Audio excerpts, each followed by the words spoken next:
Good morning. Today, I'm happy to introduce to you my new friend, Dorothy Littel Greco. She's from Boston, as you'll probably figure out when she begins speaking. And she's lovely, and she's written some really important books, which I'm going to let her tell you about. But they're about the subject of marriage. And if you're not married and you're listening, don't turn it off, because someday you may be married, and you'll want to get these books and remember what she's going to share today. But also, people who are married, and maybe the book would be the perfect gift for them, um, for Christmas or for a birthday, or just because you love them. And so today, Dorothy, if you could just begin, we're going to talk about legacy, but I think this is your legacy. But tell us a little bit about your family and your ministry, and then we'll get into the legacy questions. And thanks so much for Sure. being here. Yeah, it's great to be on with you. So as you mentioned, Christopher, my husband, and I live just outside of Boston, and I actually don't have much of an accent. It's really only several neighborhoods in the Boston area that have that very peculiar Boston accent. Yes.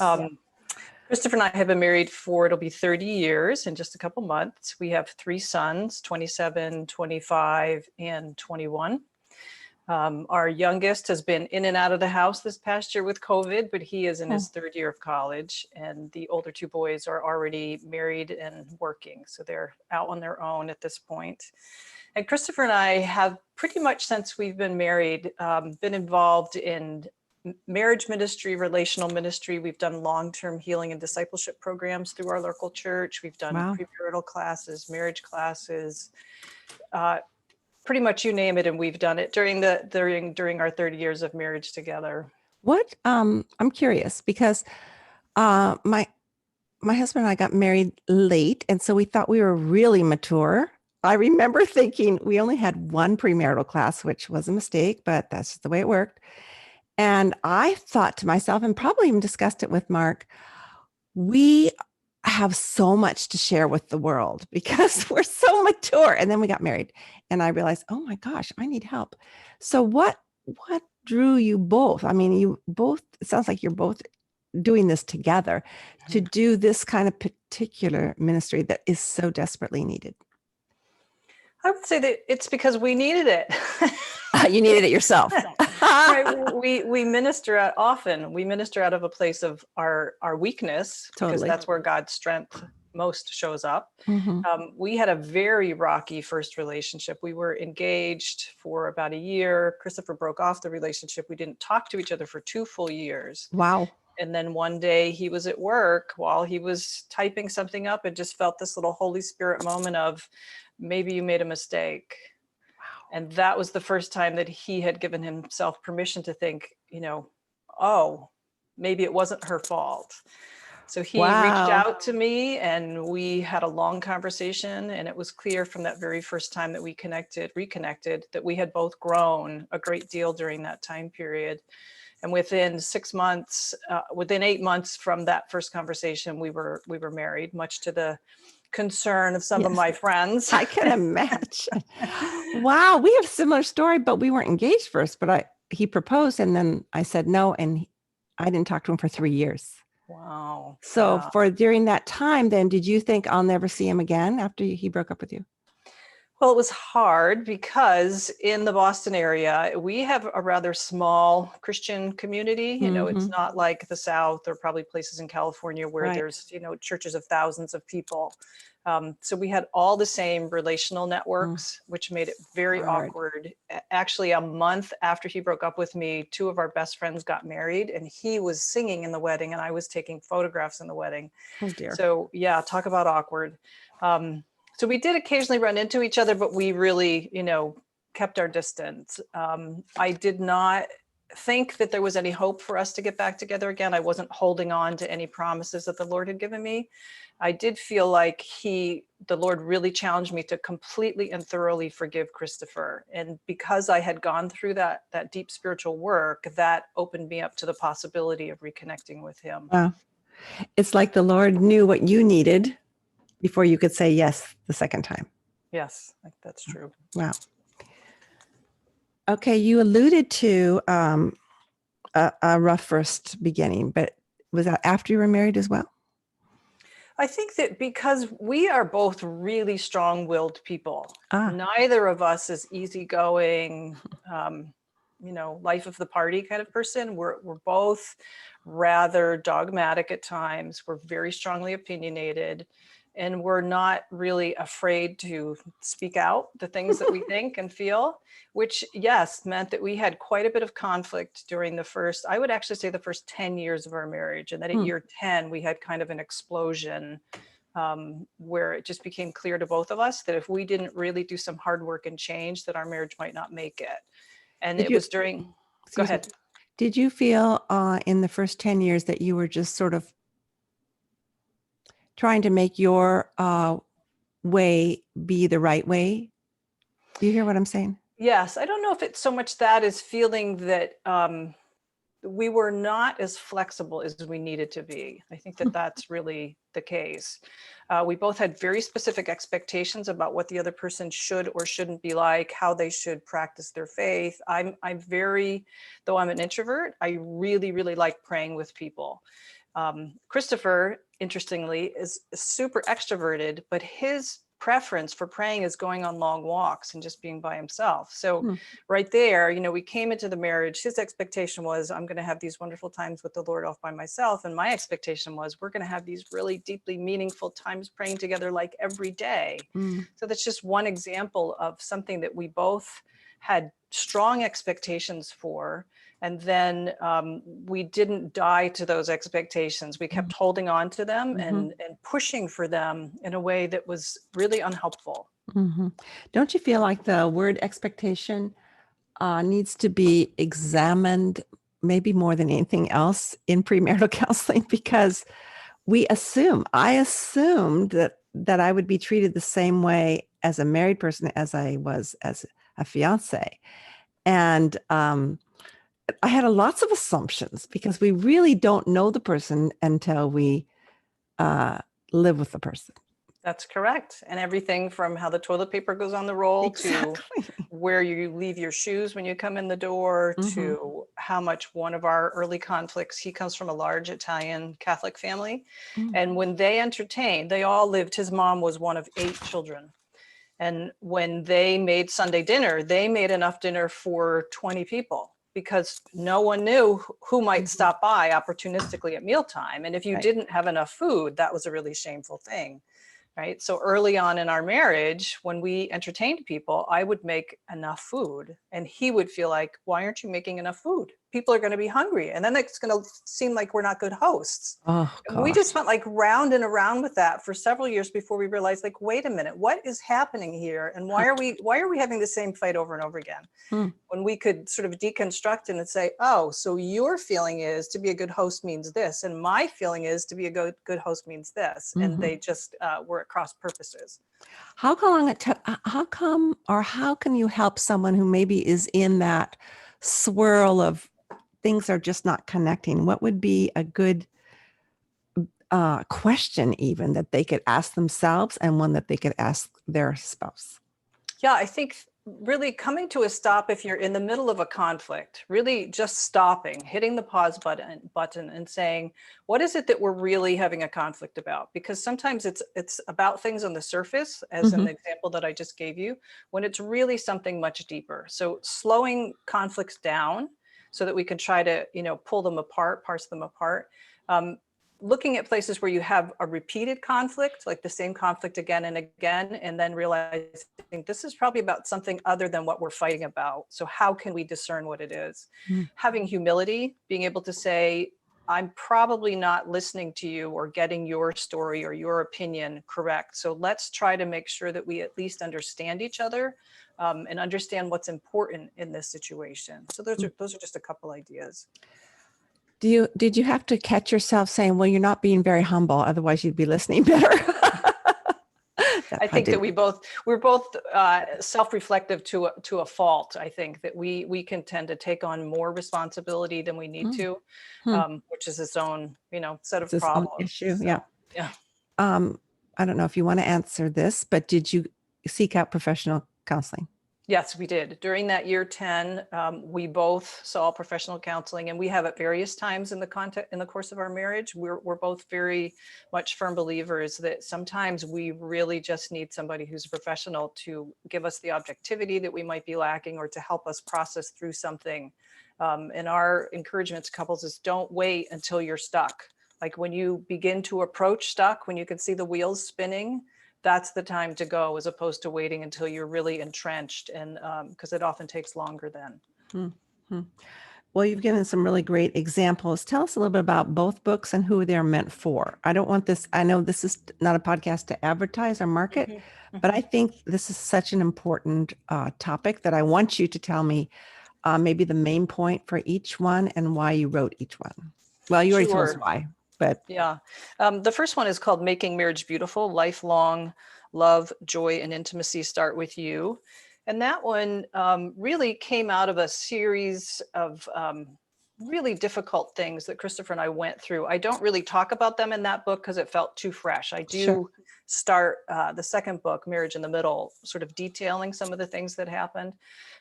We both felt like life was asking so much of us and really pulling at us, in some ways pulling us apart, that if we didn't sort of refocus on the marriage and on what we were about, that we were in danger of things really growing more distant. And so that was the hope of this, is just to say, the places where your marriage is hard, or the places where life is hard, might be the very area that the Lord is calling you to grow in. And when we say yes to that growth, oftentimes not just our relationship with our spouse improves, but our lives improve. And then for the second book, Marriage in the Middle, that really is, it's an extension of the first book, but it's focused on folks who are in the 40 to 65 age frame. So I've just turned 60 a couple months ago. And I think what we were realizing is this is a very unique time of life. The stresses and the pressures that we feel externally, and to some extent internally, because our bodies are changing. There's, menopause, andropause is the male version, again, that can pull at us in a way that is makes us devolve as opposed to connect with each other. So what I wanted to do is to say, these are some of the things that you can expect to happen during this time frame, and then help folks to be able to talk about it and find, very practical solutions to help them through that time period. Did you have to interview people to get their illustrations, or is it because you work with in training that you already had the illustrations at your fingertips? Yeah, so my professional training is actually as a photojournalist, and I've worked as a photographer for 35 years now. Mm-hmm. So it's natural for me to want to hear people's stories. And I think, maybe particularly given that I'm a white woman, it felt really important to have representation in both of the books. And one of the characteristics in both of these books is that there are interviews with 8 diverse couples. And when I say diverse, I mean racially diverse, but also in terms of their age, where they live, etc.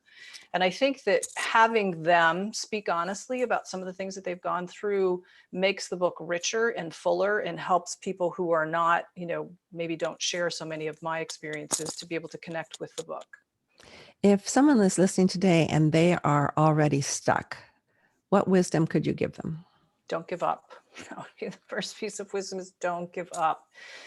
Being stuck is really unpleasant. It's difficult, but that doesn't, I don't think by any means that being stuck is a curse. I would definitely reach out for help, professional help. Have several people you can talk to who are friends, who you can share with honestly, who you can pray with, so that you're not pretending that everything is fine when it's not fine. I think that that's really one of the biggest ways that people not only get stuck, but stay stuck. We live in a culture that so focuses on externals. How are you doing? How do you look? How many followers do you have? And that really, I think, encourages all of us to put on a facade and to not be willing to say, I am really struggling in this season. I'm not doing well. But when we can have that level of humility and be honest about where we're struggling with people who are trustworthy, I don't mean, putting that out on Facebook, that would be silly. I think that allows us to be more honest. It allows us to find support, and it can become a source of encouragement for everybody. Mm-hmm. Yeah, when someone has confided in me a situation that I had no idea,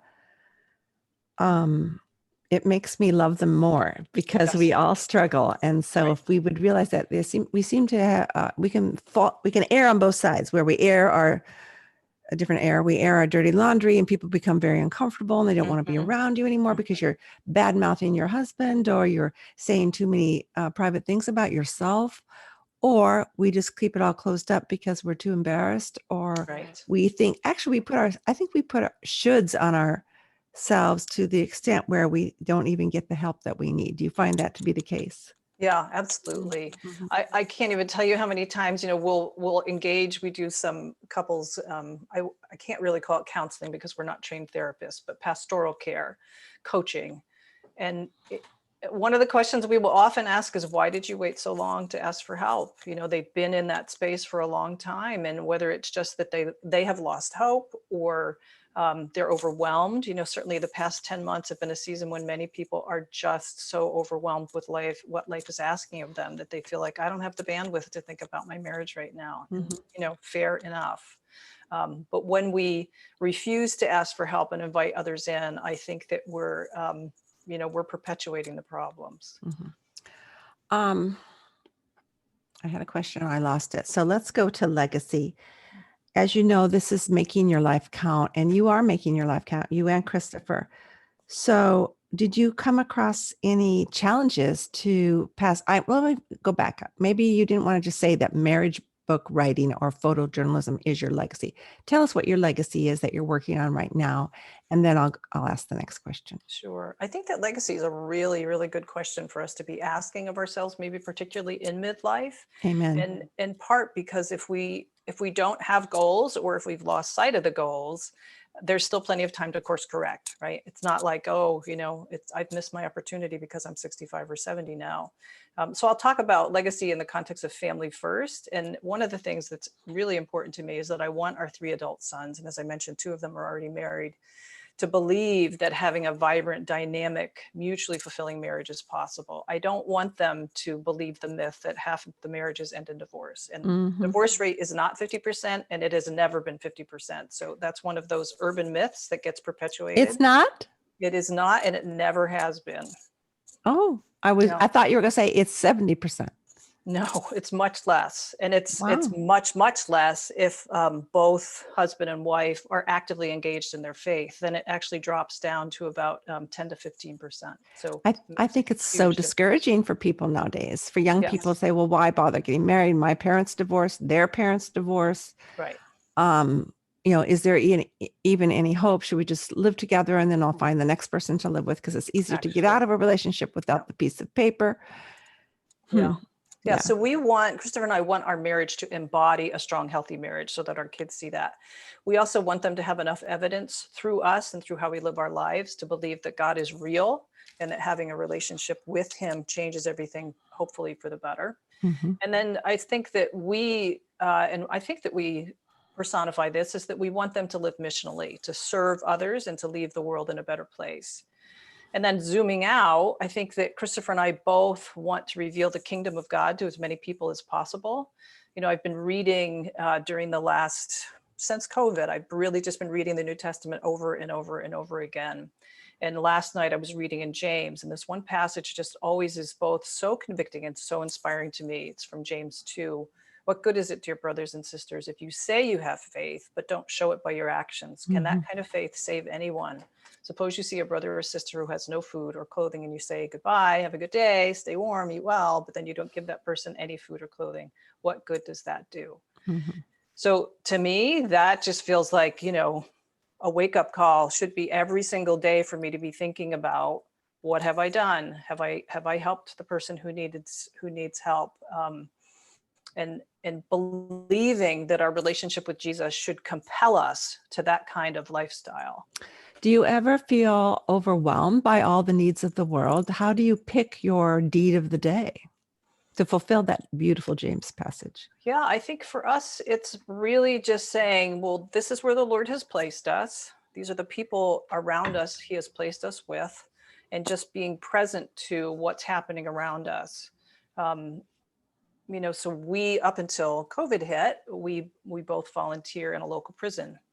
Um, that felt like something that we weren't doing as we read through scripture, and it talks about all these different things, and we just both thought, that's not on our list, and here's a prison 10 miles away. So that's something that we've been doing. Recently during COVID, we discovered that somebody in our church community was just drowning in college debt. And so we reached out, to help him to pay his college debt. So I think just paying attention to what's in our immediate vicinity and where we feel that sort of that Holy Spirit movement in us makes a big difference. And then where do we have the opportunities? Where do we have the gifting? Christopher and I, neither of us like power tools, particularly power tools that have dangerous things on them. On the end. We would not be good candidates for Habitat for Humanity. Like, that's not something that we would be good at. Right. But we love to, meet with a couple who's in crisis and listen to them and talk to them and pray with them. So I think just paying attention to what our gifts are and the needs, that those two things, that's what directs us. Right. Whenever I speak to someone who's overwhelmed by too many things, I like to encourage them to become more self-aware as to what are you really good at. And I had someone challenge me who doesn't even know me. So why did you say you were a great speaker? I go, well, people have told me I am. And also I love doing it. And I think God gives us something that we get joy from. I don't think it's drudgery when someone calls you and say, Dorothy, can you and Christopher please help us? You're saying, Right. My heart leaps up. I mean, there we go. And I don't think we can spend too much time worrying about the next step instead of just doing the next step. Right. And some of it also for me, I think, is just closing off from the news at times. Yes. When I feel overwhelmed, it's just saying, okay, I need to take a break from reading or listening to the news for a season. Yeah. I think I made one political comment this whole season on Facebook, and I pulled it down because people were infighting in my comments that I didn't even know. And I thought, this is not my role. If I thought I was being funny, but I was also a little upset. But I thought, if I were running for office, I would be prepared to handle this. But I'm not running for office. Right. I am to be a light for Jesus, and this is not helping me be a light for Jesus. So it's almost like if we have this legacy thought, I mean, your legacy is to let your boys know that they can have a beautiful marriage. So when they get stuck or when they have conflict, Right. they may not want to talk to you because you're too Right. close. Right. Like you say, please, you have permission to make an appointment with someone I don't know. That's right. Absolutely. So I just think living a legacy life is almost like a boundary so that we don't get overly exhausted because we feel I have to go make muffins for every homeless person across the street because we have homeless people across the street. And I do make them muffins. But if I felt I had to make them all in one day, it's kind of like I was telling you before we started recording about this young man who just had a baby 2 weeks ago. I said, I'm going to bring you a meal, but not today. And to me, that was a boundary because I'm scheduled until they wouldn't want my meal if I made it today, believe me. Right. So being self-aware helps, and then paying attention to the opportunity. Do you have any other wisdom you want to leave with our audience before we close off today? Gosh, there's so many things that we could talk about. I think that maybe one of the things too that I'd love to just share briefly is that it can be very easy for us to just be on autopilot in our lives, to just go about the day and be pulled by the tyranny of the urgent. And maybe that's particularly true if we have young children, if we have health problems, or if we're caring for elderly family members who have health problems. Yes. And certainly there's been a lot of urgency in the past 10 months, and we need to respond like adults in those situations, right? But I think that for us if we can have a guiding purpose, like what is it that we're really aiming towards? In Marriage in the Middle, I talk about telos, which is a guiding purpose. And it's a destination, but it's also how we get there and who we go with. So we want to step back from time to time and evaluate, are we heading in the direction that the Lord is asking us to go, or are we veering off course? And if we're veering off course, then we want to course correct, right? And to do that, part of it is looking back and seeing where has God shown up in our lives? Where has he called us? Where has he clearly blessed us? Where has he challenged us? and then believing that all of us, every single one of us, regardless of what your skill is, regardless of your education level, that we all have a specific thing that the Lord is empowering us to do. I don't think it's just one thing throughout the whole course of our lives. I think it's organic, and I think that it also can change from season to season. But when we're missional, like when we're really on target for the things the Lord is asking us to do, I think not only do we reveal him to the world, but it's also just a very encouraging way to live our lives. It doesn't feel meaningless or purposeless. It feels like we're really engaged in a way that's very enlivening. And I like that. I do too. And I liked everything you said, but a couple of things stood out, that it's organic. Our purpose, our overall purpose, of course, is to know God and to make him known. But the way that we do that changes throughout our growth, our maturity. For one thing, we get to know ourselves better it's fun getting older, because I know myself a whole lot better now. So I don't try to put a lot of things on me that don't fit. It's like trying on a pair of pants that don't fit. Why did I even buy a size 4? I mean, that was stupid, Sue. And so I try to put your brains on my brain. I don't have your brains, and then I would get frustrated and upset. And all this comparison is bad for us, but also in our marriages. The fact that we look forward to a time where we don't have the little kids running around our legs all the time. And I would perhaps I probably had a lot more fights then, because I was tired and I was wanting his help and blah, blah, blah. And then yet there's also the fear of, once the kids are gone, what do we talk about? And so we've started traveling. Of course, that's been a little limiting this year, but we're traveling. People go, you're always going somewhere with your husband. I go, yeah, it's the only time we really spend time together, because he's so quiet. So if we're on a road trip, I'll get maybe 4 sentences out of him, and that's more than usual. And that's terrific, because it's growing our marriage. So always be looking for something else that will stimulate love and respect for each other. Yes. So, wonderful. Yeah. Well, this has been terrific. And yes, we could have talked longer, but we won't. But we will be giving away a book or two of Dorothy's. And I hope that you are the blessed winner. But the way to win will be to leave a comment on show notes or on the blog, and also leave a review. We'll give you a few more opportunities. So, Dorothy, this has been a delight, and I look forward to knowing you better, and maybe you could come out to California and speak. Oh, I love it. Yeah, as I mentioned at the top, our family loves San Luis Obispo. And if the hotels aren't open yet, we have a guest room, so that would be terrific. Thank you so much. Bless you. Thank you. Bye-bye.